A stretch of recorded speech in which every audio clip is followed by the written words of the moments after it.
जो यहाँ पे हियरिंग हुई उसमें ये बिल्कुल क्लियर किया गया कि एपेक्स कमेटी में ये मामला मैं नहीं उठाया था।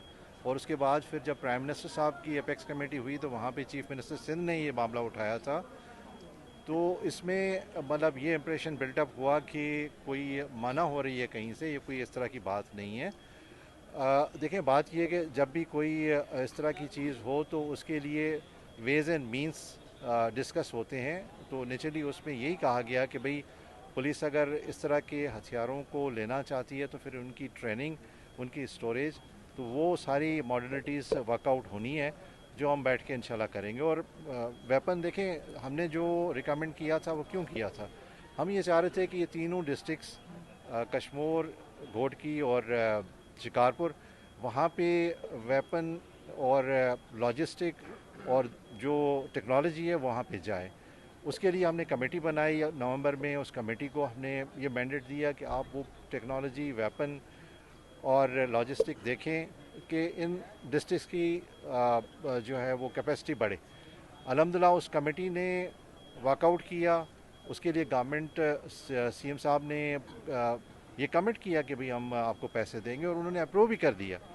तो नेचुरली ये चीज़ें ऐसी हैं जो सिंध गवर्नमेंट और सिंध पुलिस पे पूरा एफर्ट कर रही है कि इनकी कैपेसिटी बढ़ाएं, और हम इंशाल्लाह बढ़ाएंगे।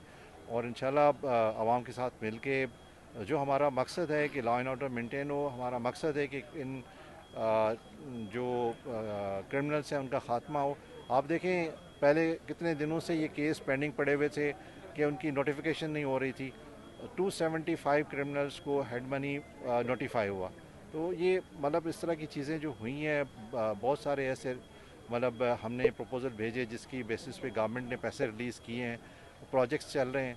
तो अल्हम्दुलिल्लाह हम बेहतरी की तरफ जा रहे हैं, हमारी डायरेक्शन ठीक है। आज कोर्ट ने भी इसमें क्लियर डायरेक्शन दी है। तो हम बैठेंगे, प्लान बनाएंगे, मज़ीद इसको कैसे बेहतर किया जा सकता है इंशाल्लाह हम करेंगे। आप खुद कह रहे हैं कि एमपी एमएनए इसमें मतलब इन्वॉल्व है, लेकिन ये जो पैसे हमें मिल रहे हैं, ये जो कैबिनेट डिसीजंस हो रहे हैं, ये जो हेड मनी लग रही है डाकों पे, ये कौन कर रहा है? ये वही कर रहे हैं जो जिनके बारे में आप बात करें, वरना तो फिर ये नहीं करते। तो मतलब ये इस तरह की बात मैं आपको अश्योरेंस देता हूँ कि बिल्कुल सिंध पुलिस को क्लियर मैंडेट है। कोई भी बंदा क्राइम में इन्वॉल्व है तो उसके ख़िलाफ़ कभी भी हमने पहले भी नहीं मना किया और आइंदा भी नहीं मना करेंगे, उनके ख़िलाफ़ एक्शन होगा। कोई इस तरह का स्पेसिफिक किसी के पास कोई इंस्टेंस हो तो ज़रूर बताएं। जनरल बात तो हर कोई करता है, मतलब वो जनरल बात नहीं करनी चाहिए। कर रहे हैं। हमने ये जो गवर्नमेंट ने नोटिफाई किया 275 क्रिमिनल्स को, उन पे हेड मनी रखी, तो उसको 2-1 महीने हुए हैं। तो तकरीबन कोई 13 से 14 डाकू सरेंडर कर चुके हैं, और हमने उनको नहीं मारा। और हमारी मतलब इस तरह की सरेंडर करने वाले की उसको मारना कोई पॉलिसी भी नहीं है। ये एक्स्ट्रा जुडिशल है, वो नहीं करना चाहिए। तो हम तो जो कानून पे अमल करना चाहता है और सरेंडर करना चाहता है, हम उसको इनकरेज करें। ये लड़ाई उन लोगों के साथ हैं जो क्रिमिनल हैं, जो आवाम को तंग कर रहे हैं, और आवाम का साथ बहुत ज़रूरी है। इस पे पुलिस की सपोर्ट करें, और वो पुलिस ऑफिसर जो अच्छा काम कर रहे हैं हमने उनको अप्रिशिएट करना है। जो वो पुलिस ऑफिसर जो डरपोक हैं, नहीं करना चाहते, या जो मिले हुए हैं, उनके ख़िलाफ़ हमने भरपूर पहले भी कार्रवाई की है और आइंदा भी करेंगे। तो ये मिल के काम करना है। अगर आप कहें कि भाई पुलिस ही ने करना है, तो ज़ाहिर है कि पुलिस अपने एफर्ट पहले भी कर रही है और आइंदा भी करेगी। मैं इसको कैसे समझाऊँ कि देखें जब भी कोई इंसिडेंट होता है तो उसमें कंप्लेनेंट पब्लिक का बंदा होता है। अगर वो कंप्लेंट अपनी लेके और खड़ा हो जाता है और पुलिस उसको सपोर्ट करती है, उसको सिक्योरिटी देती है, और वो केस कोर्ट ऑफ लॉ में प्रूव होता है, तो नेचुरली उस क्रिमिनल को सज़ा लगती है। अगर कंप्लेनेंट ना खड़ा हो और हम पे मतलब ये कि सिर्फ क्रिटिसिज्म हो, तो पुलिस नेचुरली उस क्रिटिसिज्म के बेसिस पे अच्छे काम करते करते डिमोरलाइज हो जाएगी। तो मेरी अपील है कभी नहीं, आप 10-15 साल पीछे चले जाएं, यहाँ पे कन्वाइस चलती थी, आप हैदराबाद से आगे निकल नहीं सकते थे।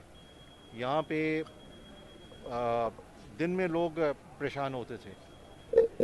यहाँ पे हर डिस्ट्रिक्ट हैदराबाद से लेके घोटकी तक सारे क्रिमिनल इन्फेस्टेड थे। आज क्या है?